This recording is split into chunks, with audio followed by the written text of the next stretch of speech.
1절 다리오 왕 제2년 8째 달에 여호와의 말씀이 hit도의 손자 베가랴의 아들 선지자 스가랴에게 임하니라. 이르시되 여호와가 너희의 조상들에게 심히 진노하였느니라. 아멘. 할렐루야. 네, 수요 예배에 참석하신 여러분을 환영하고 사랑하고 축복합니다. 아멘. 오늘은 스가랴에서는 무엇을 말씀하고 있는가라는 제목으로 하나님의 말씀을 증거하겠습니다.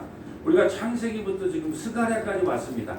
그러니까 37권까지 온 거예요. 38권까지 온 겁니다. 구약성경은 39권이 있기 때문에 오늘 38권. 여러분 각 권을 이렇게 통째로 본다는 것이 참 어렵지만 그래도 여러분께서 함께해 주심으로 오늘 스가랴까지 오게 되었습니다.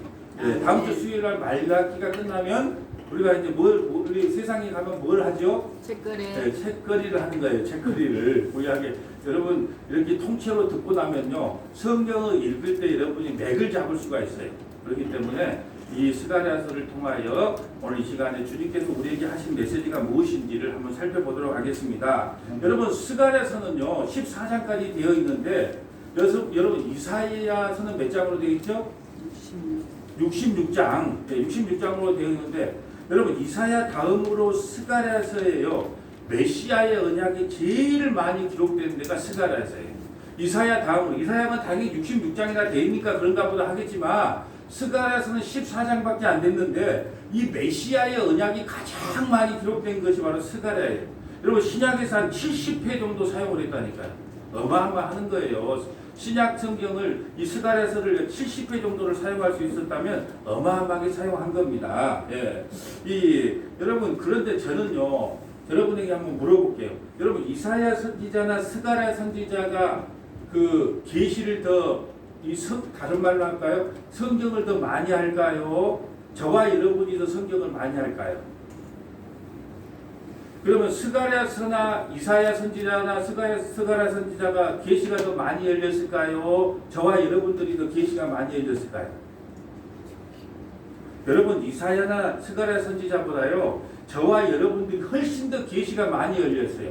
이사야서는요 그 부분밖에 몰라요. 스가랴 선지자도요 그 부분밖에 몰라요. 저와 여러분은요 이미 66권으로 계시가 다 종결되었잖아요. 네, 종결되었어요. 그런데 그 계시를 통해서 예수 그리스도가 어떻게 증거된지 더욱더 선명하게 알 수 있다니까요. 그래서 저는 이사야 선지자가 안 부러워요. 스가랴 선지자 안 부러워. 스가랴 선지자 와서 계시록 해석하라고 하면 못해요. 신약 성경 해석하라고 하면 못한다니까요. 왜 그럴까요?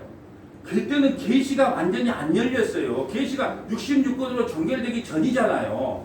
우리는요 요한계시록을 통해서 이 땅이 어떻게 종말이 오고 예수 그리스도가 십자가에서 어떻게 오셔서 어떻게 사역을 하고 우리를 어떻게 구원하는가 확실히 알 수가 있단 말입니다. 여러분 제가 왜 자꾸 설교를 할 때 설교는 교리적이어야 된다 이런 말씀을 자꾸 드리는 이유가 있어요. 왜 그러냐면요 이 교리적이라고 하는 말이 뭐냐, 예수 그리스도의 십자가를 통해서 우리를 어떻게 구원했는가를 선명하게 압축 요약해 놓은 것이 교리거든요. 그래서 이 예수 그리스도께서 어떻게 우리를 구원했는가 그래서 압축해 놓은 게 교리인데 그 교리를 바탕으로 여러분에게 설교를 해야 된다는 거예요. 여러분 이사야 지금 보세요. 이사야 선지자나 스가랴 선지자는요 여러분 구약 성경을 보고도 해석을 못해요. 예를 하나 드려야 될까요? 기드온 우리가 사사기에 나오는 기드온 여러분 아실 거예요. 사사 기드온 아는데 그 기드온에 나오는 여호와의 사자가 나와요. 성경 한 번이나 읽어보시면 여호와의 사자가 기드온에게 임하여 그래요. 그럼 그 여호와의 사자가 누굴까요? 여러분 예수님은 2000년 전에 오시고 그 전에는 하늘에서 죽으신 거 아니에요? 그냥 역사 속에 2000년 전에 오신 것 뿐이지 삼위일체 하나님과 함께 활동을 하셨다니까요. 이 땅에 오시기 전에. 그러니까 그 여호와의 사자가 누구냐? 이 땅에 오시기 전에 바로 그 성육신 하시기 전에 예수님이시다는 거예요. 그런데 이사야는 그걸 알았을까요? 몰랐을까요? 몰라요. 여러분 그러면 다니엘과 세 친구들 나오죠. 다니엘 세 친구. 그런데 세 명이 들어가는데 신의 형상을 한 사람이 있다 그래요. 그 불못불 속에 들어간 한 사람. 그 세 사람을 불못 속에 였는데 한 사람이 더 있다 그래요. 근데 마치 천사와 같고 신의 얼굴, 신의 모습을 한 사람이다 그래요. 누굴까요? 예수님이시라는 거예요. 이게 바로 누구만 알 수 있느냐? 계시가 열린 저와 여러분만이 그렇구나라고 알 수 있는 거예요. 여러분, 그렇기 때문에 어떤 사람은 그래요. 야, 이사야 선지자보다 성경을 당신이 많이 알아? 그 성경을 모르는 거예요. 왜? 그때는 성경이 계시가 종결이 안 돼. 우리는 계시가 66권으로 이미 완성이 됐고 계시는 종결됐지만 계시의 확장성은 더 커졌어요. 무슨 말이냐면 계시의 확장성은 계속됩니다. 계시는 66권은 종결됐는데 계시는 확장된다는 말은 뭐냐? 어떤 창세기부터 요한계시록까지 어떤 대목을 봐도 이게 다 예수로 풀리는 거예요. 이사야는 그게 못 풀었어요. 여러분, 이사야는 예수님이 오실 걸 예언을 했어요. 질병 이전에. 근데 뭐라고 하냐? 그가 바로 하나님이시여 기묘자다. 그렇게 표시를 했단 말이에요. 그런데 여러분 보세요. 왜 그거밖에 표현이 안 됐냐? 장차 그분이 어떤 모습으로 올지를 그 약간의 그림자로 보여줬을 뿐이에요. 근데 우리는 그분이 바로 예수님이가 설명하게 우리는 다 알 수 있잖아요. 근데 구약이 어떤 선지자보다, 그러니까 예수님이 그런 거예요. 세례 요한보다 네가 더 크다 그랬어요. 왜요? 세례 요한은 구약밖에 몰라. 근데 우리는 너희가 더 크라는 것은요, 너희는 신약까지 모든 걸 다 깨고 있다 이게. 그러니까 이게 세례 요한이 여자가 낳은 자 중에 가장 큰데 너희들은 그보다 더 크다 그랬단 말이에요. 왜요? 세례 요한은 그때 그 39권 그거밖에 몰라요. 구약의 마지막 선지자니까. 우리는요, 신약까지 이미 다 깨고 있어요. 그러니까요, 어떤 대목을 봐도, 심지어는 압복강강에 씨름하는 사람이 있어요. 왜 씨름하는 사람을 누구라 그래요? 누가 나서 씨름했다 그래요? 야곱이 씨름을 해요. 누가 하고 있다 그래요? 천사하고 있다 그래요. 천사하고. 네. 여러분, 압복강강에 씨름한 그 천사가 누굴까요? 바로 성육신 하기 전에 다 예수님이에요. 그런데 왜 천사라고 이야기했을까요? 그때는 예수님이라고 기록을 해도 이해를 못해. 생각을 해보세요. 천사라고 그래야지. 천사는 아브라함도 알아. 이삭도 알고. 왜? 천사는 계시를 통해서 천사가 이야기도 하고 꿈에도 보여주기 때문에 천사 그런 개념이 돼. 근데 그때 그분이 성육신이라는 예수님이다 그러면 알아먹겠어요? 못 알아먹겠어요? 못 알아먹지요. 그러니까 그때 당시에 알아먹을 수 있는 언어가 뭐냐면 천사와 씨름했다 이렇게 말을 하는 거예요. 근데 우리는요, 그분이 바로 성육신하기 전에 예수님이시구나. 예? 그걸 우리는 깨달아 알 수가 있는 거예요. 그러니까 여러분, 계시가 어느 정도 확장이 되냐면요, 모든 성경이 다 뭘로 보이냐? 예수님으로 보이는. 그래서 예수님께서 이 성경은 너희가 성경을 참고한 거지만 이 말씀은 다 나에 대한 기록이다. 그런데 구약 성경을 이야기하거든요. 나에 대한 이야기를 하는 것이 너무나 선명하게 보이는 거예요. 모두가 다 예수님으로 보이기 시작한 거예요. 어떤 사건을 봐도 인물을 봐도 다 예수야. 그래서 예수님께서 이게 다 나에 대한 기록이라고 했구나. 그런데 왜 직접 여기다가 내다 성육신하기 전이다 여호와 하나님하고 씨름했다 그렇게 안 적고 왜 천사라고 적었습니까? 그때 당시 말을 해도 못 알아먹는다니까요. 십계명도 우리에게 다 돌판에 주었던데 십계명도 1계명부터 5계명까지만 해석을 해주고 나머지는 해석을 안 하잖아요. 6계명부터 10계명까지 해석을 안 해요. 살인하지 말라, 간음하지 말라, 도둑질하지 말라 이 해석을 안 해. 왜 안 할까요? 그때 당시 해석을 해봤자 이해할 수 있는 사람이 없어요. 그래서 예수님이 오셔갖고 너희가 살인하지 말라는 것을 들었으나 어디서? 신내사에서 10계명 들었으나 나는 너희에게 말하노니 10계명에 살인하지 말라는 진짜의 의미는 형제를 미워만 해도 이미 살인하는 거야. 그걸 해석을 해주는 거예요. 왜? 그때 당시 이스라엘 백성들에게 백날 이야기해봐야 못 알아먹어요. 그러니까 저도 그런 생각을 해요. 백날 해도 못 알아먹는 거. 그러니까 하나님께서 그래요. 야, 못 알아먹는 대로 넘어가라. 개하고 돼지한테 진주를 줄 필요가 없는 것처럼 알아먹을 정도까지만 알아먹게 그냥 선포하라. 이것이 하나님께서 나에게 주신 메시지예요. 그러다 보니까 여러분, 이걸 우리가 알아야 돼요. 모든 것은 어떤 사건이든 인물이든 모든 것이 다 누구를 증거하고 있느냐? 예수님을 증거하고 있어요. 근데 왜 예수를 못 볼까요? 왜 못 볼까요? 지금도 뭐가 가려져서? 모세의 수건이 얼굴에 가려져서 그게 안 보이는 거예요. 예수를 안 보이는 거예요. 그런데 여러분, 너무나 선명하게 예수로 보여요. 그래서 저는 보세요. 스가랴서나 이사야 선지자가 나는 부럽지가 않아요. 왜요?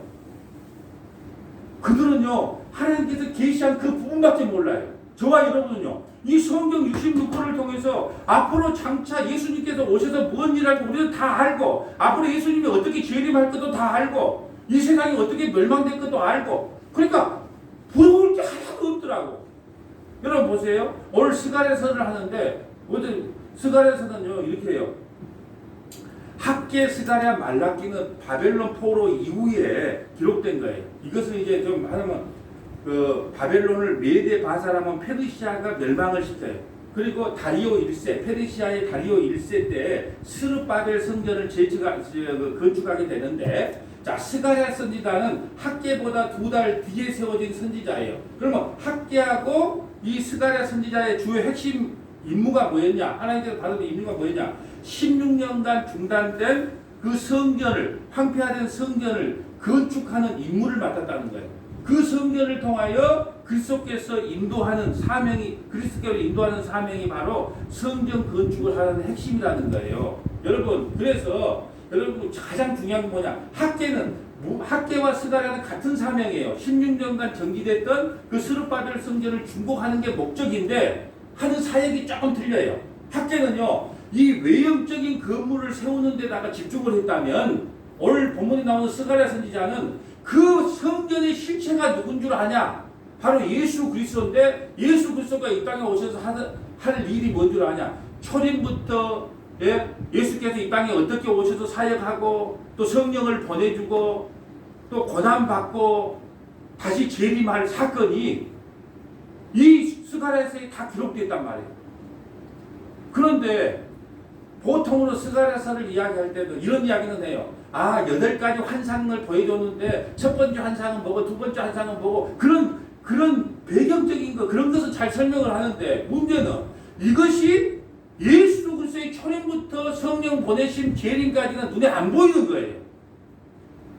근데 여러분이 오늘 들어보면 초림부터 재림까지가 예수님 오시기 전에 이분은 예수님 오시기 전에 500년 전에 기록한 거거든요. 이사야서는 예수님 오시기 700년 전에 다윗은 예수님 오시기 1000년 전에 그러니까 그때 다 예수님이 오셔서 어떤 일 할 거를 다 예약을 해놨기 다 기록을 해놨다는 거예요. 여러분 이런 성경을 읽어도 예수님이 안 믿어진다. 아니 생각을 한번 해보세요. 아니 어떤 사람이 1000년 전에 예언을 했는데 어떤 분이 예수라는 사람이 태어나서 이런 고난을 받고 이렇게 십자가에 죽을 거라고 1000년 전에 700년 전에 500년 전에 다 예시를 해놨단 말이에요. 거의 그대로 이루어졌어요. 그래도 성경을 보고도 안 믿겠다. 그럼 할 수 없는 거예요 이것이. 예. 그러면 믿게 해달라고 기도할 수밖에 없어요. 근데 오늘 스가랴 선지자를 통해서 초림부터 성령 임함까지 재림까지 그대로 다 500년 전에 기록을 해놨다는 거예요. 그래서 근데 우리가 중요한 건 8가지 환상은 제가 그냥 읽고만 넘어갈게요. 첫 번째 환상은 뭐냐? 짝이 돼 있어요. 8번째까지 환상인데 첫 번째하고 8번째는 한 짝인데 첫 번째 환상은 뭐냐? 4명의 말탄자. 4명의 말탄자. 8번째는요. 4대의 병거. 근데 듣고만 넘어갑시다. 이거 하려고 하는 게 아니고. 그리고 두 번째 환상과 7번째 환상이 또 짝이 이루어졌는데 두 번째 환상은 4뿔의 환상이 보여져요. 또 7번째 환상은 광주리의 여인이 나와요. 환상을 통해서. 또 세 번째와 6번째가 이렇게 짝을 이루는데 세 번째 환상은 뭐냐? 에루살렘을 측량하는 환상이 보이는 거예요. 스가랴에게. 6번째는 두루마리 환상이 보여요. 또 4번째하고 5번째 환상이 짝을 이루는데 4번째 환상은 뭐냐? 두 증인에 대한 환상이에요. 두 증인이 누구냐? 대제사장 스룹바벨과 또 총독 남유다의 총독 스룹바벨과 대제사장 여호수아에 대한 두 증인에 대한 이야기고 5번째 환상은 두 감람나무. 두 감람나무도 역시 스룹바벨과 여호수아에 관한 이야기다. 근데 이건 깊이 안 들어갈 거예요. 왜? 그냥 스가랴서에 보면 8가지 환상이 나온다. 이 정도만 알 거예요. 왜요? 그것은 누구나 알 수 있는가 성경 읽으면. 그런데 지금 제가 중요하게 생각하는 건 뭐냐? 여기서 예수님의 초림부터 성령 임함과 재림까지를 한번 짚고 넘어가려고 그런다. 자, 한번 보겠습니다.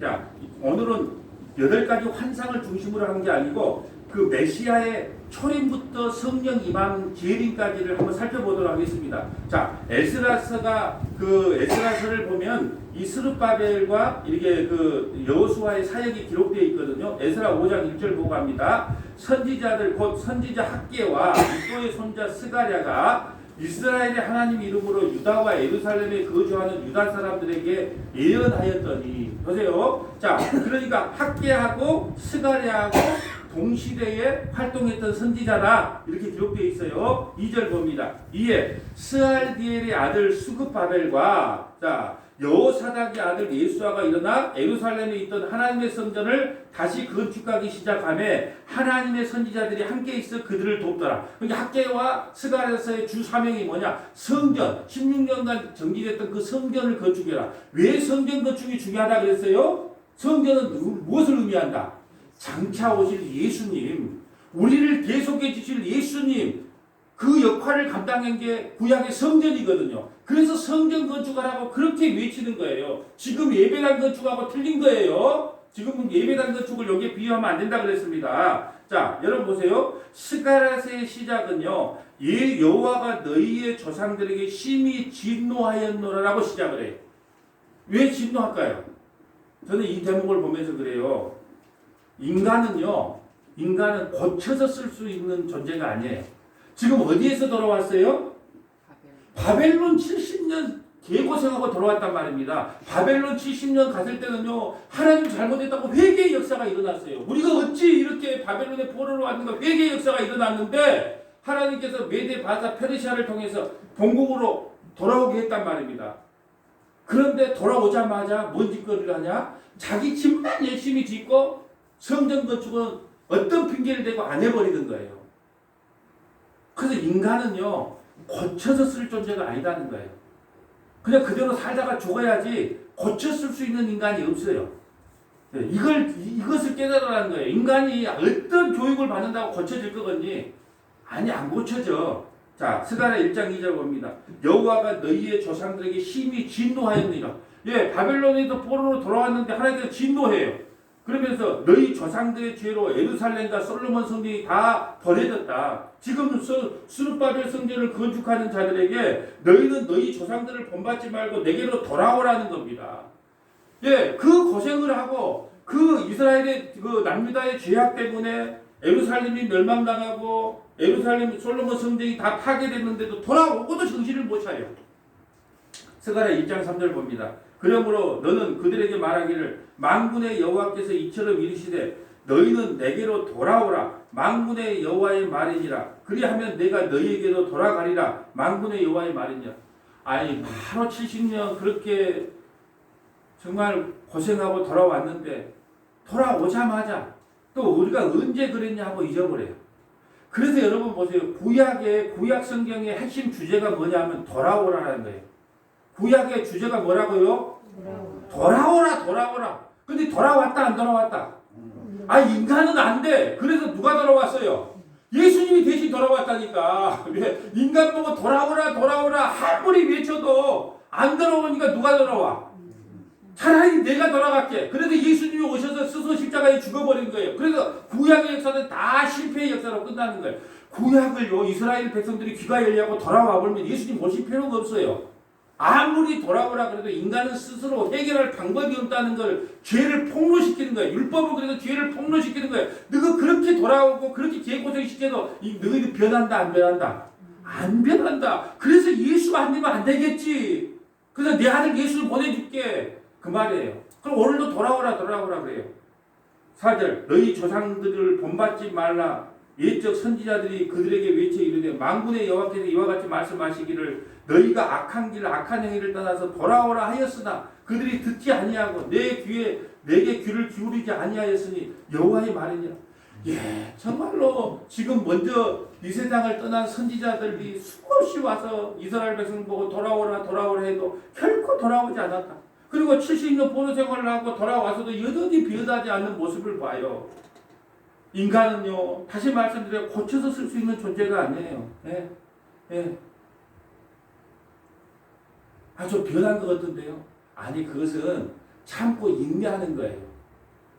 본성이 변한 게 아니고 그냥 나이를 먹어가면서 아니면 어떤 지위와 직책이 있으니까 참고 인내하는 것 뿐이지 본성은 변하지 않아요. 이 어린이 교육학인가 보니까 아기들이 4살부터 10살까지의 모든 형성이 다 된답니다. 그래서 그때 교육이 중요하대요. 4살부터 10살. 그때요, 이 성품이 다 완성이 된대요. 그 성품이 변하지가 않는데요. 내가 봐도 그런 것 같아. 아기들 기질이 4살부터 10살까지 정해진 것 같아. 나이 딱 먹어가니까 그 기질이 그대로 나와. 순한 애들은 순한 놈은 계속 순하게 그 기질대로 가고, 그때 약간 좀 거칠게 하고 좀 대들놈들은 끝까지 이렇게 가고 그 기질이 가더라고. 그래서 4살부터 10살 때까지 교육이 제일 중요하다. 그래서 4살부터 10살 교육을 시킨 사람은 어떤 사람을 시켜야 될까요? 고등학교 졸업한 사람을 시켜야 될까요? 박사학위를, 모두가 박사학위를 받은 아이들에 대해서 최고의 전문가들을 4살부터 10살한테 맡겨야 돼요. 우리 교회에 만약에 주일학교가 세워졌다. 어떤 사람을 맡겨야 될까요? 교회에 왔다 갔다 그런 사람을 시켜야 될까요? 주님한테 목숨을 맡긴 사람을 시켜야 될까요? 왜 그럴까요? 여러분 생각해보세요. 주일학교 때 그 신앙이요, 중학교 고등학교 때 좀 삐뚤게 나가도 나이 먹으면 다시 돌아옵니다. 주일학교 때 제대로 배우는 애들은요, 중고등학교 때 다시 떠나고 대학교 때 떠나도요, 어른이 되면 다시 돌아온다니까요. 그래서 아이 때 교육이 그리 중요한 거예요. 예.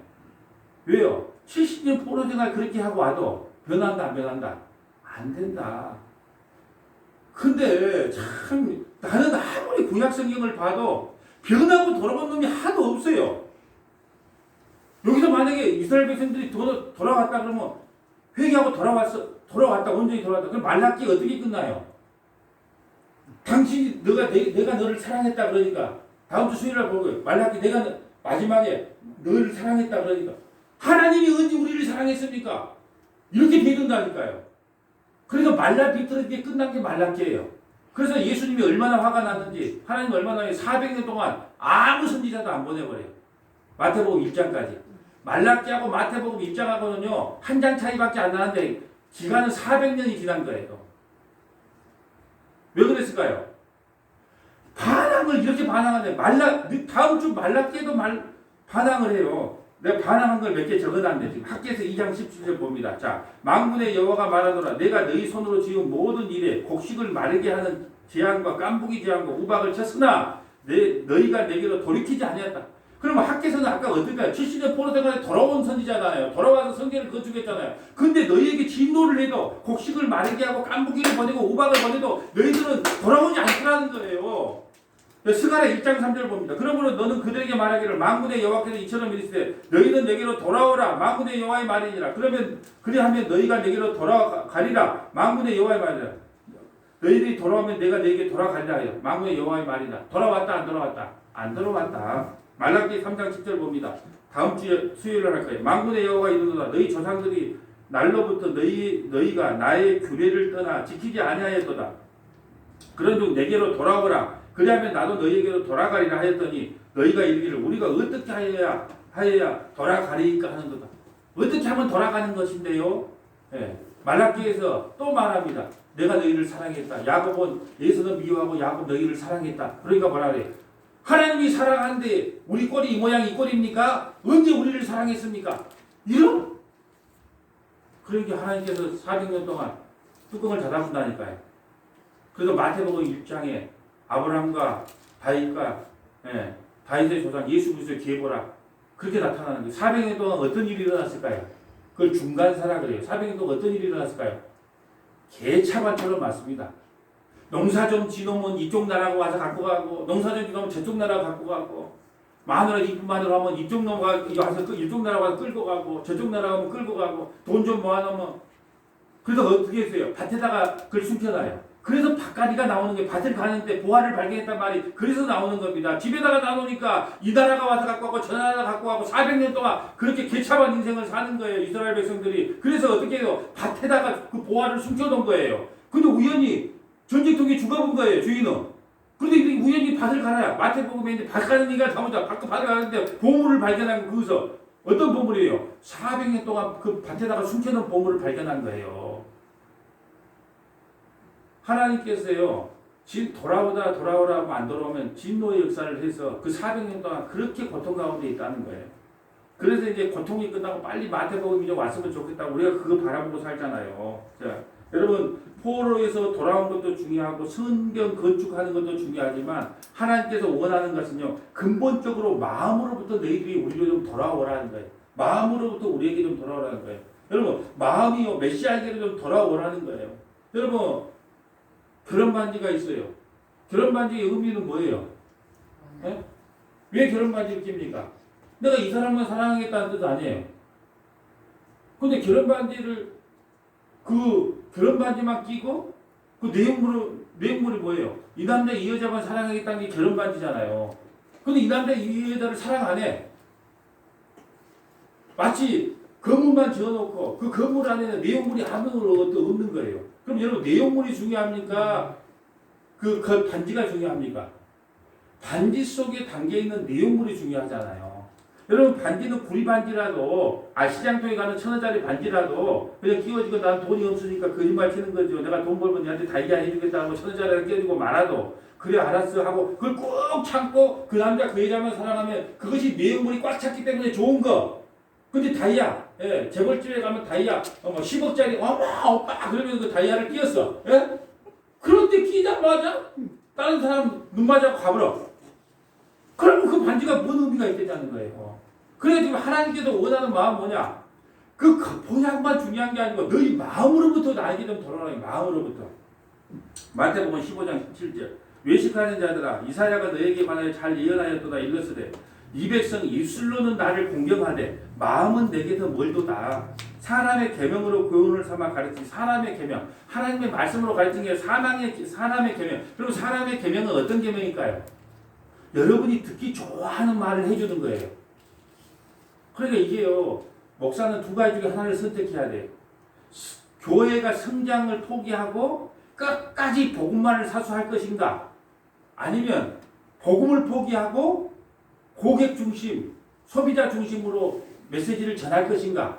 두 가지 중에 하나를 선택해야 돼요. 여러분, 사람의 계명을 전해야지 교회가 부흥해요. 여러분, 큰 교회 부흥하는 것 치고 사람이 좋아하는 걸 전하지 않는 데가 없어요. 자세히 들어보세요. 다 사람들 예수 믿고 어떤 복을 받았는가? 그런 걸 안 전하면요, 교회가 성장될 수가 없어요. 만날 갔다가 여러분 십자가를 같이 집시다. 이 땅은 언젠가 없어집니다. 이러면 뭐가 좋아서 부흥이 하겠어요? 뭐가 오겠어요? 거짓말을 사기를 쳐서라도 일단 예수 믿고 잘된 사람 몇 사람을 세워서 이 간증을 시켜야 나도 저렇게 돼야 되겠다 그러겠죠. 이것이 바로 뭐냐? 사람의 계명을 교훈 삼는 거예요. 그런데 그것이 바로 나를 헛되이 경배하는도다 하였으니라 하시고, 돌아오고 나서 지금 바벨론에서 돌아오고 나서 본질을 찾는 것이 바로 메시아 언약을 찾는 것인데 십자가의 언약을 회복하는 것인데 그 본질에는 전혀 관심이 없었다는 거예요. 베드로전서 3장 18절 봅니다. 그리스도께서도 단번에 죄를 위하여 죽으사 의인으로서 불의한 자를 대신하셨으니 예수님이 우리를 대신하셨다는 거예요. 왜요? 구약의 백성들을 한번 봐보세요. 다 불의했어요. 우리도 다 불의했어요. 그러니까 불의한 우리를 대신하여 예수님이 십자가에서 죽으신 겁니다. 이 본질을 깨달으라는 겁니다. 이는 우리를 하나님 앞으로 인도하려 하심이라. 육체로는 죽음을 당하시고 영으로는 살리심을 받고. 왜 이스라엘 백성들을 그렇게, 남유다 백성들을 왜 그렇게 하나님께서 못 잡아먹어서 안달을 할까요? 왜 그럴까요? 육체를 쳐서 영혼을 구원시키고 싶은 거예요. 생각을 한번 해보세요. 이스라엘 백성 외에는 관심이 없다니까요, 하나님은. 그러니까 너희들은 잘 먹고 잘 살아. 예서 너희들은 잘 먹고 잘 살아. 바벨론 너희들 아수로 너희들 그냥 알아서 살아. 그래요. 근데 유독 이 자기 백성은요, 끝까지 쫓아다니면서 하나님께서 간섭을 해요. 왜 그럴까요? 육체를 쳐서 육체로는 죽임을 당하게 하고 영으로는 살리기 위함이에요. 그래서요, 하나님께서 눈 깜짝할 사이도요, 우리를 가만 안 놔놔요. 끝까지 쫓아다니신다는 거예요. 왜요? 자기 백성이기 때문에 그래요. 지금 이스라엘, 지금 남유다는요, 몸은 돌아왔으나 마음은 돌아오지 않는 것을 책망해요. 학개와 스가랴를 통해서 눈에 보이는 성전이 전부가 아니라 성전의 실체이신 그리스도를 보라는 거예요. 그래서 성전 건축을 통하여 스가랴서는요 예수님의 초림부터 재림까지를 예언합니다. 그러니까 뭐지, 학개는 겉을 갖다가 성전을 건축하는 데다가 핵심을 뒀다면 스가랴서는 그 성전의 내용물이 뭔 줄 아니? 바로 예수님의 초림과 재림이 그 성전의 실체야. 그것을 지금 오늘 스가랴서를 통해서 설명해 주는 거예요. 그래서 학개서는 2장밖에 안 돼요. 왜? 성전 건축 빨리 해라 이러면 끝나는 건데, 스가랴서는 초림부터 성령 인도까지 또 재림까지 설명을 하니까 길 수밖에 없잖아요. 그래서 14장까지 긴 거예요. 자, 스가랴 2장 10절 봅니다. 초림을 한번 볼게요. 초림. 여러분이 성경을 읽을 때 뭐 초림이 대체 여기 있구나. 예, 눈을 뜨시기를 바랍니다. 스가랴 2장 10절 봅니다. 여호와의 말씀에 시온에 따라 노래하고 기뻐하라. 이건 내가 와서 내 가운데 머물 거죠. 내가 와서 내 가운데 머물 거대. 그러니까 누가 와서요? 예수님이 와서 우리 가운데 머물겠다. 어떤 예수님? 임마누엘로 참 성전으로 예수님이 오시는데, 항상 성전 중심의 신앙이잖아요. 이스라엘이 똑같은 거예요. 우리도요. 내가 와서 내 가운데 머물 것이다. 그게 뭐예요? 성전의 실체로 예수님이 오실 거라는 초림을 이야기하고 있어요. 초림을. 여러분 성경 읽을 때 이거 발견했어요? 못 발견했어요? 그러니까 나는 스가랴나 이사야가 안 불었다니까요. 이 성경을 보니까 다 예수님 이야기야. 뭐 하나도 예수님. 여호와의 말씀에, 그러니까 실력이 없으면 눈치라도 있더라. 본인 성경이면 밑에다가 내가 와서 그러면 초림 그렇게 해놓으면 얼마나 좋겠어요. 나중에 성경 통독할 때 다 이야기합니다만은, 예? 미리 이야기하는 거예요. 여호와의 말씀에 시온에 따라 노래하고 기뻐하라. 왜 기뻐해야 돼요? 내가 와서, 누가? 예수님이, 초임 예수님이 이 땅에 와서 내 가운데 머물게. 그날에 많은 나라가 여호와께 속하였고 내 백성이 될 것이요 나는 내 가운데 머물리라. 내가 만군의 여호와께서 나를 보내신 줄로 할 것이다. 아니, 초림 예수님을 설명하고 있잖아요. 스가랴서를 통하여. 그러면 보세요. 스가랴 9장은 또 9장 9절을 봅니다. 시온에 따라 크게 기뻐하라. 스가랴 9장 9절입니다. 이건 두 번 반복해서 이야기할 거예요. 뒤에도 나와요. 시온에 따라 크게 기뻐할지라. 예루살렘에 따라 줄거이 부를지라. 보라, 내 왕이 내게 임하리니 그는 공의로우시며 구원을 베푸시며 겸손하여 나귀를 타시나니 나귀의 작은 곧 나귀 새끼니라. 예, 예수님께서는 말을 타고 오는 거 아니에요. 이 땅을 힘으로 정복하는 나귀 새끼. 이 나귀 새끼를 타니까 끌리는 얼마나 웃기는 모습일 거예요. 섬기는 왕으로 왔다는 게, 섬기는 왕. 우리에게 평화의 왕, 섬기는 왕으로 왔다. 이 나귀 새끼를 타고 오실 거예요. 이게 성취되잖아요, 신약에. 예? 이 땅에 겸손한 왕, 섬기는 왕으로 오실 것을 예언하고 계시잖아요. 10절에 보면 내가 에브라임의 병거와 예루살렘의 말을 끊겠다. 병거와 말을 끊어. 왜? 평화의 왕으로 오셨기 때문에. 전쟁하는 활을 끊고 그가 이방 사람에게 화평을 전할 것이요. 저와 여러분이 평화의 왕으로 예수님이 오셨다는 걸 알잖아요. 예, 그는 그의 통치는 바다에서 바다까지 이르고 유브라데강의 땅끝까지 복음이 선포돼요. 예수님이 이 땅에 오셔서 나귀 새끼를 타고 오셨는데 이게 그대로 성취돼요. 500년 전에 스가랴 선지자가 알았단 말이에요. 그러면 스가랴 선지자는 나귀 타고 오실 분이 누군가 선명하게 알았을까요? 몰랐을까요? 몰랐어요. 그냥 계시가 입에서 적으라 그러니까 적은 거예요. 그냥 우리를 위해 메시아가 올 것까지만 알았어요. 우리는요, 그분이 예수구라는 걸 알잖아요. 그러니까 스가랴 선지자는요, 그 앞에 겸손한 왕으로 오시려는 것 같다. 그것까지밖에 몰라. 우리는 겸손한 왕으로 오신 분이 누구다? 예수님이시구나. 우리는 성취를 보았잖아요. 아멘. 그러더니 이사야 선지자 모세보다도 많이 한다니까요. 나하고 모세하고 누가 이 계시를 많이 합니까? 그러면 나는 모세보다도 많이. 왜? 내가 모세보다 늦게 태어났기 때문에 그래요. 계시가 다 열려버렸기 때문에 내가 더 많이 하는 거예요. 그렇기 때문에 시간 가는 줄을 모르는 거예요. 이거구나. 그리스도를 통한 구원을 성전을 통하여 설명해 주고 있습니다. 매번 그리스도로 말미암아 오늘 복에 대해서 이야기하는데요. 인간의 더러운 옷을 깨끗이 씻겨준다고 스가랴 3장 1절에 말합니다. 스가랴 3장은요 이런 거예요. 자, 사탄이 대제사장 여호수아, 여기서 그 모세 다음에 후계자 여호수아 아니에요. 그냥 대제사장 여호수아를 책망을 합니다. 여호수아 대제사장을 책망했다는 것은 성도들 모두를 책망한 거예요. 왜요? 성도들 대표하고 있거든요. 어떻게 책망하냐? 옷이 더럽다는 거예요. 네 옷이 더러워가지고 사탄이 네 옷이 더러워가지고 그래갖고 구원 받겠어? 이렇게 전개를 해요. 그때 하나님께서 어떻게 하느냐? 구원을 어떻게 펼쳐가냐? 그걸 봅니다. 스가랴 3장 1절 봅니다. 대제사장 여호수아는 여호와의 천사 앞에 섰고 사탄은 그의 오른쪽에 서서 그를 대적하는 것을 여호와께서 내게 보이시니라. 자, 환상으로 봅니다. 여호와께서 사탄에게 이르시되 사탄아 여호와께서 너를 책망하더라. 예루살렘을 택한 여호와께서 너를 책망하더라. 이는 불에서 꺼낸 그슬린 나무가 아니냐 하시죠. 여러분 불에서 끌린 나무가 어떻게 생겼어요? 옷에 딱 가면 어떻게 돼요? 엉망이 되죠. 이렇게 이쁜 옷에다가 그을린 걸 갖고 와서 이렇게 스쳐보면 어떻게 되겠어요? 난리가 나죠. 지금 뭘 상태예요? 내 백성이 어디서 나왔다는 걸 이야기하고요. 지금 막 어디서 구원을 받았다. 바벨론에서 구원받았다는 거예요. 이건 불에서 꺼낸 불이 어디야? 바벨론에서 인자 꺼낸 그을린 나무가 아니냐? 근데 어떻게 지금 옷 입을 시간이 어디 있었겠어 지금? 저 보세요. 바벨론에서 인제 꺼냈단 말입니다. 그 부뚜방 그 심판 가운데 있던 바벨론이 인제 꺼내가지고 타다 남은 그거 꺼낸 거 그 숯불 아니냐? 이렇게 말한 거예요. 바벨론이 인자 건져진 거 아니냐? 그런데 옷을 어떻게 제사장 옷을 언제 해 입었겠냐는 거예요. 언제 해 입었겠냐? 여러분 보세요. 편안해 해보지 6.25 전쟁이 일어나가지고 포탄이 왔다 갔다 하고 그래갖고 이제 전쟁이 방금 포가 잠깐 멈췄어. 근데 어떻게 양복을 해 입었어요? 3절 봅니다. 여호수아가 더러운 옷을 입고 천사 앞에 서 있는지라. 4절 여호와께서 자기 앞에 선 자들에게 명령하사 그 더러운 옷을 벗기라 하시고 여호수아의 그 더러운 옷을 대제사장은 여호수아의 더러운 옷을 벗기라 하시고 또 여호수아에게 이르시되 내가 내 죄악을 제거하여 버렸으니 내게 아름다운 옷을 입히리라. 우리는요 다 더러운 옷을 입고 있어요.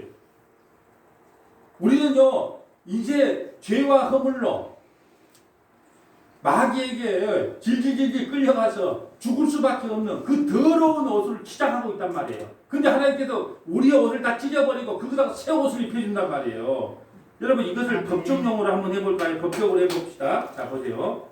자 검사를 원고축이라고 해요. 원고축. 자 원고가 사탄이에요. 사탄이 이렇게 말합니다. 피고가 대제사장이에요. 피고 대제사장 이렇게 말합니다. 대제사장은 성도를 하고요. 이렇게 말합니다. 피고에게 검사가 이렇게 말한 거예요. 야 그렇게 옷이 더럽고 내 삶의 꼬라지를 한번 봐라. 네가 그러고도 목사 맞아, 권사 맞아, 집사 맞아. 네가 그러고도 구원받을 수 있어. 네 옷을 봐라. 머리부터 발끝까지 전부 다 문둥병자고 더럽다. 그러니까 네는 지옥 가야 마땅해. 이렇게 딱 원고가 검사가 피고에게 이렇게 뭐라 하는 거예요. 그럴 때 재판장이 누구냐? 하나님이세요. 하나님이 이렇게 말합니다. 그렇게 옷이 더럽다고? 그럼 그 옷 벗겨. 내가 예수의 옷을 입혀줄 거야. 이 말이에요. 그 옷 벗겨. 더럽다고? 서문학교의 성도들이 더럽다고? 옷 벗겨. 거기다가 예수의 옷을 입혀줄 거야. 네, 그 말이에요. 또 이상한 목사처럼 나 갑자기 또 그 말이 되니까 참 이상한 참 마음 진짜 나 명사스러워서 내가 그 말을 못 하겠네. 아신 분들은 아실 거예요. 아니 어떻게 또 우리의 더러운 옷을 벗기고 예수의 옷을 입혀주는 거예요. 누가? 하나님께서. 그러려고 예수님이 오신 거예요. 그것뿐 아니야. 또 관을 씌워주네. 내가 막 5절 봅니다. 내가 말하되 정결한 관을 그 머리에 씌우소서 하며 곧 정결한 관을 그 머리에 씌우며 옷을 입히고 여호와의 천사는 곁에 섰다. 관까지 씌워줘. 관까지. 우리에게. 왜 그러냐. 예수님은 우리에게 이거 해주려고 오셨거든요. 마태복음 20장 28절 인자가 온 것은 섬김을 받으려 함이 아니요 도리어 섬기려 하고 자기 목숨을 많은 사람의 대속물로 주려 함이라. 창세기 3장 21절 여호와 하나님이 아담과 그 아내를 위하여 아담과 하나는 교회예요. 아담과 그의 아내를 위하여 가죽옷을 집어 입히니 양을 죽여서 그 가죽옷을 입히니 그러니까 대속의 피, 그 양의 가죽 옷을 지어 입힌단 말이에요. 범죄한 아담과 하와에게. 바로 이 말이에요. 여호수아에게 옷을 입힌 게 그 어린 양의 피예요. 그 말이 뭐예요? 자꾸 점진적으로 가면 예수의 피예요. 그것이 바로 요한계시록에 나오는 그 의로운 옷, 세마포 옷을 우리에게 주신다는 거예요. 우리의 더러운 옷을 찢어버리고. 그러니까 하나님께서 우리에게 주시는 옷만 입고 가야 돼. 아닌데요. 하나님은 하나님께서 주신 옷보다 내가 이게 만든 거, 내 이거 참 좋은 양복집에서 만들기 때문에 내 옷을 입고 갈 건데요. 그럼 지옥 갑니다. 하나님께서는요, 우리의 의를 다 찢어버려요. 그리고 예수의 의로 여러분을 입혀줘요. 그래서 여러분을 누구로 구원시킨 줄 아세요? 예수로 구원시키는 거예요. 예수. 여러분의 이름으로 구원시키지를 않아요. 여러분의 이름으로 구원시키면 큰일 납니다. 성령 받은 여러분을요, 주님이 위에서 보면 그리스도의 영만 보여요. 그리스도의 영, 그 성령, 예수의 영으로 여러분을 구원시키는 겁니다. 예수로 구원시키는 거예요. 여러분의 이름으로 구원시키는 게 아니에요. 그래서 보세요. 예서와 야곱이 있을 때 야곱이 장자권을 훔치려고 자기 아버지한테 갈 때 누구 옷을 훔쳐 입어요? 장자 예서의 옷을 훔쳐 입잖아요. 장자 예서의 옷을 입고 나서 아버지의 장자 예서입니다 이렇게 말하잖아요. 그 예서가 누구예요? 예수 그리스도. 너희들은 예수 그리스도의 옷을 입고 구원받는다는 거예요. 장자만이 축복을 받는다는 거예요. 그래서 장자의 옷을 누가 입어요? 야곱이 입고 들어가서 이삭에게 복을 받는 거예요. 장자권의 축복을 받는 겁니다. 스가랴 3장 8절 봅니다. 대제사장 여호수아가 너와 내 앞에 앉은 내 동료들은 내 말을 들을지어다. 이들은 예표의 사람들이다. 내가 내 종 싹을 나게 하리라. 자 보세요. 싹 보세요. 싹. 8절에 싹 봅니다. 싹. 들어보세요. 이 싹을 나중에 뒤에 가서 그 싹이 누군가 쭉 설명을 할 거예요. 9절 봅니다. 만군의 여호와가 말하노라. 내가 너 여호수아 앞에 세운 돌을 보라. 한 돌에 7 눈이 있고, 자, 한 돌에 7 눈이 있다. 7 눈 어디서 많이 보지 않았어요? 그럼 이 사람들은 이거 스가랴는요 7 눈을 적을 때 이게 뭔 말이요? 몰랐어. 그 7 눈 적으라는 게 적은 거야. 근데 우리 7 눈이 누군 줄 알아요. 요한계시록에 7 눈이 뭐래요? 세상을 두루 살피는 뭐라? 하나님의 영, 성령이에요. 여러분 보세요. 그러니까 우리가 스가랴보다 훨씬 더 이 계시가 완전히 눈에 들어온 사람들이라니까요.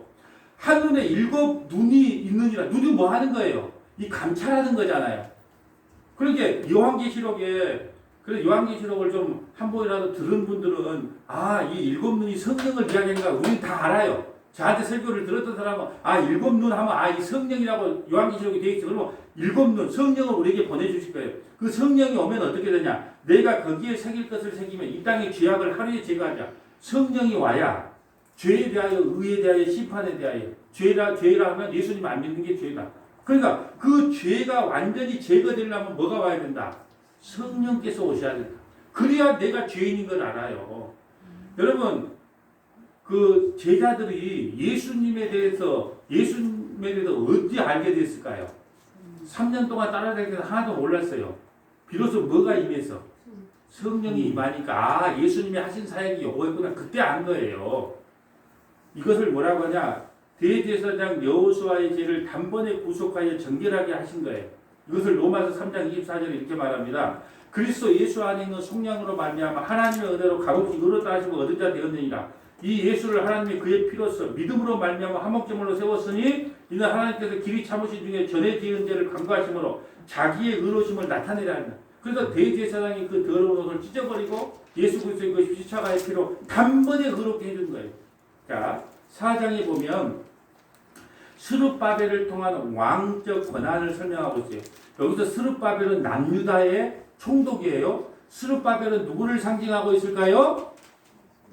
예수님. 모르면 무조건 예수님 좀 해주세요. 그냥. 스룹바벨은 누구를 상징하고 있을까요? 예수님. 자, 스가랴 4장 6절 봅니다. 그가 내게 대답하여 이르되 여호와께서 스룹바벨에게 하신 말씀이 이러하니라. 만군의 여호와께서 말하되 이는 힘으로 되지 아니하고며 능력으로 되지 아니하고 오직 나의 영으로 되느니라. 예, 그럽니다. 여러분, 너희 힘으로 되지 않는다. 구원이라고 하는 것은, 성전 건축이라고 하는 것은, 또 너희의 구원이라고 하는 것은 힘으로 되는 것이 아니라, 너희의 능력으로 되는 것이 아니라 오직 하나님의 영으로만 가능하다. 그러면 그 영이 누구예요? 성령이란 말이에요. 성령이 와야 우리에게 구원이 이루어진다는 거예요. 힘으로 되지 않는다. 능으로 되지 않는다. 너희 노력으로, 예수로 되지 않는다. 영으로만 된다. 그러면서 7절에 뭐라 하냐? 큰 산아 내가 무엇이냐? 내가 스룹바벨 앞에서 평지가. 그럼 스룹바벨이 누구를 상징한다고요? 예수님. 그럼 이거 예수로 한번 바꾸고 한번 합독해 볼까요? 큰 산아 내가 무엇이냐? 내가 예수님 앞에서 평지가 됐겠다. 예수님 앞에서 평지가 됐겠다. 그가 머릿돌을 내놓을 때에 우리가 외치기를 은총이 그에게 있을지이다 하라. 여러분, 여러분의 큰 산은 무엇일까요? 우리 성도들에게 있어서 가장 큰 산은 뭘까요? 근본적으로 죄와 사망이 가장 큰 산이에요. 그 죄와 사망을 우리가 이길 수 있는 힘이 없어요. 그래서 힘으로 되지 않고 능으로 되지 않기 때문에 나의 영을 너희에게 보내줄게. 그러므로 너희가 예수 안에 있으면 그 높은 죄와 사망의 벽도 다 평지가 돼서 해결된다는 거예요. 그래서 큰 산은 내가 무엇이냐? 여러분의 큰 산은 무엇입니까? 큰 산은 내가 무엇이냐? 예수 그리스도 앞에서 평지가 될 것이다. 제가 서문화교회에 와서 첫 신방 가서 이 말씀을 했는데 그분은 안 나오시지만 그래서 이 집안의 큰 산이 무엇입니까? 예수 그리스도 안에서 평지가 되기를 원합니다. 그렇게 신방 예배를 드렸어요. 저는 누구한테 신방 가면 몇월 며칠 어느 집에 가서 무슨 말씀했다 다 적어 놓습니다. 왜 그럴까요? 2번 신방 갔는데 같은 말 하면 안 되잖아요. 그리고 그 가정을 위해 기도해 주려면 내가 무슨 말씀을 전했는가 알아야 될 거 아니에요. 여러분, 우리의 구원도, 우리의 죄와 사망의 어떤 권세도 우리의 힘과 능력으로 되지 않는다. 오직 성령님의 인도함으로만 가능하다. 그리고 우리에게 다가오는 그 큰 산, 그 죽음의 큰 산, 그 병든의 큰 산, 사망의 큰 산, 누구 앞에서 평지가 되냐? 예수 그리스도 앞에서만이 평지가 된다. 그래서 여러분 외치십시오. 큰 산아 내가 무엇이냐? 큰 산아 내가 무엇이냐? 여러분 인생 살면서 힘들고 어려운 일 찾아오면 제발 좀 외치세요. 큰 산아 내가 무엇이냐? 네가 예수 그리스도 안에서 평지가 될 거다. 교회 문제가 찾아오면 그래요. 큰 산아 이까짓 게 뭐냐? 네가 예수 그리스도 안에서 평지가 될 것이다. 여러분 자녀들이 속을 상합니까? 속을 디비놓습니까? 남편이 아내가 속을 디비나요? 그럼 어떻게 외치라고요? 큰 산아 네가 무엇이냐? 예수 그리스도 안에서 이런 모든 문제는 다 평지가 될 것이다. 죄와 사망의 문제도 평지를 만드신 하나님이 이까지 문제를 평지 못 만들겠느냐? 그러면서 좀 외치세요. 외쳐. 그러려고 이 말씀을 주셨어요. 오직 하나님의 영으로 구속사역은 이루어진다. 시편 2편 6절 볼까요? 내가 나의 왕을 네 거룩한 시온에 세웠다 하시도다. 내가 철장으로 그들을 깨뜨리어 질그릇같이 부수리라 하시도다. 그럼 스가랴서에 나타난 예수 그리스도의 예언에 대해서 쭉 한번 설명을 하겠어요. 스가랴 6장 12절 말하여 이르기를 만군의 여호와께서 이와 같이 말씀하시되 보라 싹이라 이름하는 사람이 자기 곳에서 돋아나서 여호와의 전을 건축하리라. 자, 싹이 누구냐? 싹이 누굴까요? 실력이 없으면 눈치라도 있어라. 이제 무조건 질문하면 예수. 무조건 그냥 모르면 그냥 예수님. 그러면 아이고 여러분 신약성경을 누가 기억했습니까? 모르면 바울 하면 50점 맞아. 똑같아요. 무조건 누구를 예표하고 있을까요? 그러면 예수님. 자, 제가 말한 게 아니고 성경이 전체적으로 이야기해줘요. 자, 이사야 6장 13절 봅니다. 왜 싹이 예수님인가? 그 중에 10분의 1이 아직 남아있을지라도 아직도 황폐하게 될 것이니라. 밤나무와 상수리나무가 배임을 당하여도 그루터기가 남아있는 것 같이 거룩한 씨가 이 땅에 들었대. 거룩한 씨 누구요? 예수님. 그 싹이 누구? 예수님. 자, 이사야 11장 1절은 확실하게 이야기합니다. 이새의 줄기, 이새 다윗의 아버지가 이새예요. 이새가 다윗을 낳고, 그잖아요. 다윗이 솔로몬을 낳고, 그러잖아요. 그게 이새의 줄기에서 한 싹이 나면 이새의 줄기 한 싹이 누구예요? 예수님. 그 뿌리에서 한 가지가 나도 결정. 그러니까 아까 그 싹이 누구라고요? 예수님을 상징한단 말이에요. 싹이. 에레미야 23장 5절 여호와의 말씀이라 보라 때가 이르니 내가 다윗에게 한 의로운 가지 누구예요? 예수님. 그러니까 여러분 예수님 구약에서 예수님을 모형하고 예표하는 것을 찾으려면요 밤을 세워야 돼요. 밤을 세운 것이 뭡니까? 지금 하루 종일 해야 돼요. 근데 이거 예수님을 예표한 거였어. 이 성경을 배우기를 원하거나 알기 원하면요. 그래 밑줄 치고 그 예수님이었어 그래. 근데 관심이 없는 분들은 어떨까요? 예수를 안다고 밥이 나오네 떡이 나오네 빨리 배고파 죽겠는데 좀 끝났으면 좋겠어 그러겠죠. 배는 내가 더 고파요. 배가 고파서 나도 이렇게 밀서커피 한 잔 지금 맞고 먹고 시작을 합니다. 예. 그러니까 모든 걸 여러분을 성경을 읽을 때 여러분도 이제 만인 제사장이 여러분이 성경을 해석하고 읽을 줄 알아야 돼요. 뭐 해석을 하면 문목사 말을 잘 듣고 옆에다가 이게 다 예수를 모형하고 있구나. 그러면 이 싹이 어디서 나오지? 그 성경을 연결해 보면 다 답이 나와요. 한 의로운 가지를 일으키니라. 그가 왕이 되어 지혜롭게 다스리며. 그러면 그 싹이 누구라는 거예요? 가지가 누구는? 그가 왕이 되어 지혜롭게 다스리며 세상에서 정의와 공의를 행한다. 누구예요? 예수님. 그의 날에 유다는 구원을 받겠고. 누구 때문에?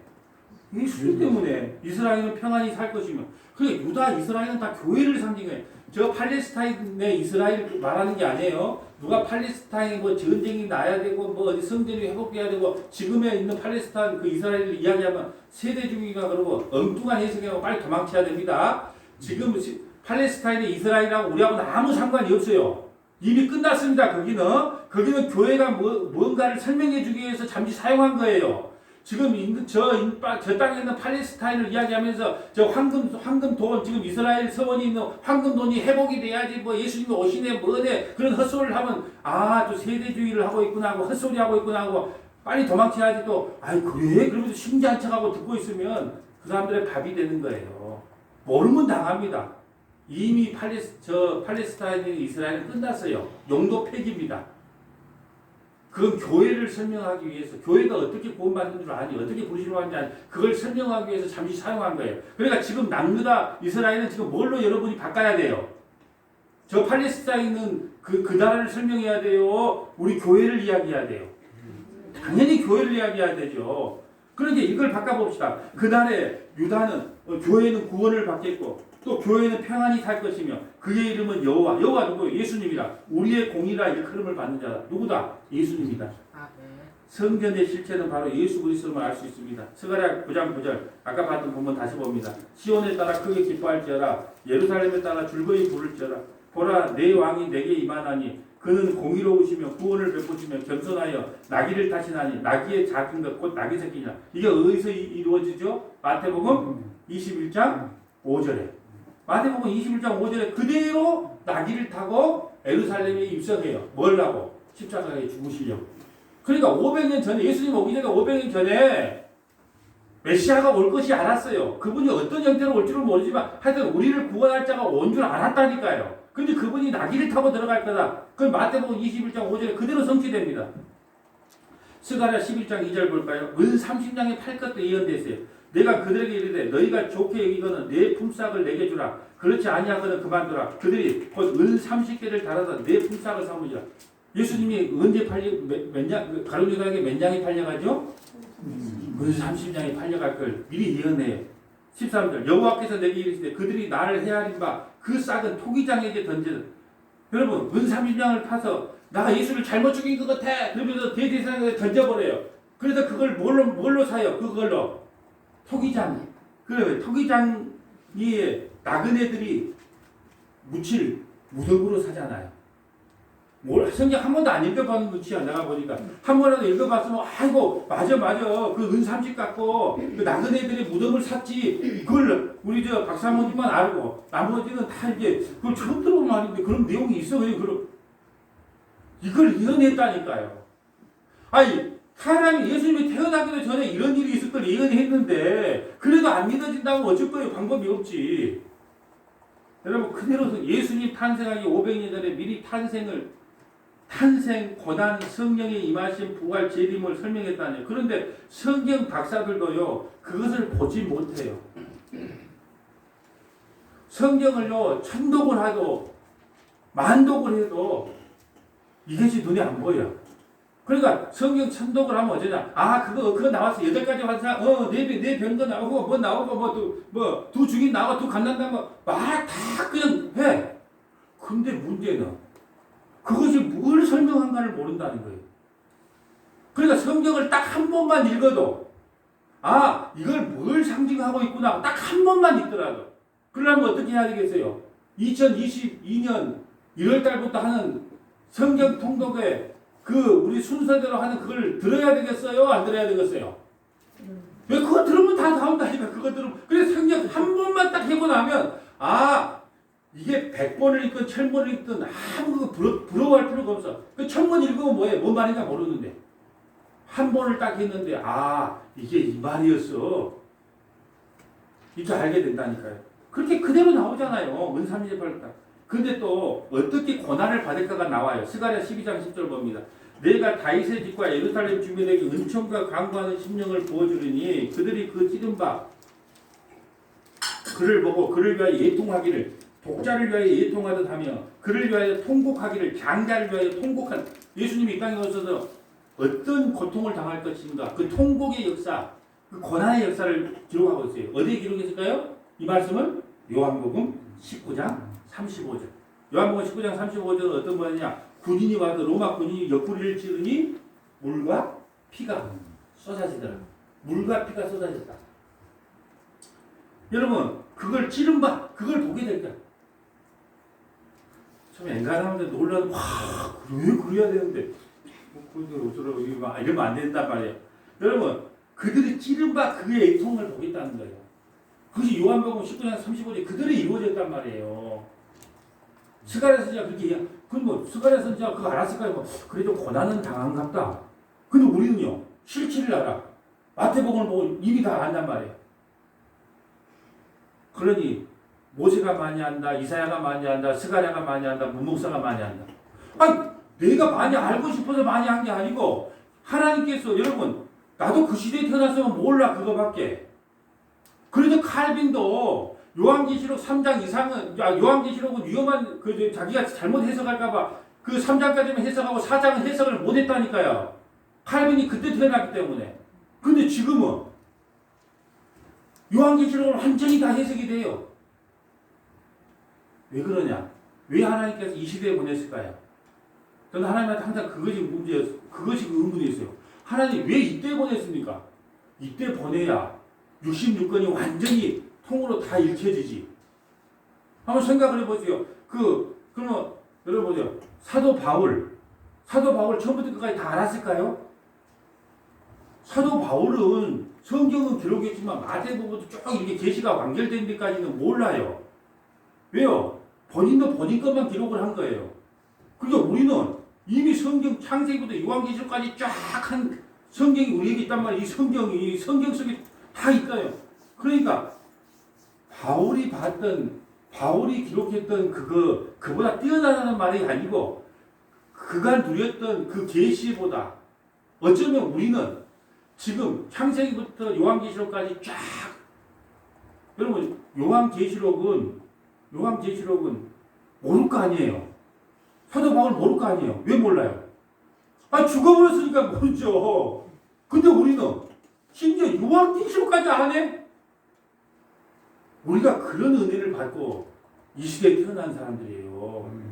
여러분 좀 아세요. 사도 바울보다 우리가 더 계시를 많이 한다니까요. 그 많이 한다는 의미는 우리는 요한계시록, 그래서 사도 바울이 여러분 사랑받은 사도라고 이름을 안 듣고 사랑받은 사도라고 호칭을 붙인 사람은 누구밖에 없는 줄 아세요?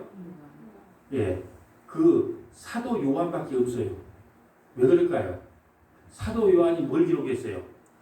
요한 1서, 2서, 3서, 요한계시록. 그럼 요한계시록은 누구에게 준 거예요? 교회, 우리에게 준 거잖아요. 그럼 교회는 뭐예요? 신부예요. 교회는 예수님의 신부예요. 그러니까 예수님의 신부, 그걸 기록한 요한은 뭐가 되는 거예요? 대표로 예수님의 신부가 되는 거예요. 그래서 늘 이렇게 기대해. 그러면 예수님은 뭐라 그래요? 내 사랑하는 제자, 내 사랑하는 사도, 맨날 사랑한다 그래. 왜 그럴까요? 다 이유가 있다니까요. 베드로 보고 이 사랑하는 베드로 이렇게 말 안 해요. 이 징그러운 베드로 그러지. 말 않고 니는 나를 세 번 부인할까 이러지. 근데 이 사도 요한한테는요.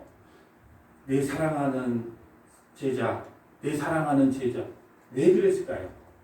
요한계시록은 교회들에게 하는 말씀인데 내 사랑하는 교회야.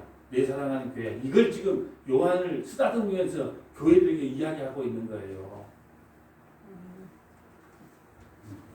고난을 당한다. 11절. 그날에 예루살렘에 큰 예통이 있었는지 무길도 골짜기와 하다리면에 있는 예통과 같을 것이다. 스가랴 13장 1절. 그날에 죄와 더러움을 씻는 셈이 다윗의 족속과 예루살렘 주민을 위하여 열리고. 여러분 죄와 더러움이 씻긴대요. 자, 죄와 더러움이 씻긴대요. 어디서 씻길까요? 십자가에서 씻기지 다 이제. 그리고 7절 볼까요? 자, 스가랴 13장 7절 봅니다. 만군의 여호와가 말하노라 칼아 끼어서 내 목자 내 짝된 것을 치라. 목자를 치면 양이 흩어지리와 작은 자들 위해 내가 내 손을 들이우라. 여러분 보세요. 예수님은 우리의 선한 목자예요. 요한복음의 선한 목자예요. 그런데 여러분 예수님이 목자가 십자가에 매달리자 양들 그 제자들이 다 어떻게 했어요? 나는 죽어도 따라갈랍니다. 그랬습니까? 다 흩어졌습니까? 그대로 남는 거예요. 목자를 치니까 양들이 다 흩어져, 제자들이 다 흩어져요. 마태복음 26장 31절에 나온 말 그대로 성취됩니다. 마태복음 26장 31절 이하에 너희가 모두 나를 버리고 도망할 것이다. 네. 여러분 너무 놀랍지 않습니까? 어떻게 여러분 스가랴서하고 마태도 만나본 적이 없어요. 이 기록은 만나본 적이 없다면 만나서 서로 짜고 치고는 고수업 아니단 말이에요. 만나본 적이 없어. 성경에요. 저자들이요. 거의 만난 사람이 없어요. 그 시대에. 학계나 스가랴나 잠깐 봤을 줄 모르겠지만 저기 이사야나 이렇게 만나보지를 못해요. 모세하고 만나보지를 못해 스가랴하고. 근데도 어떻게 똑같은 이야기.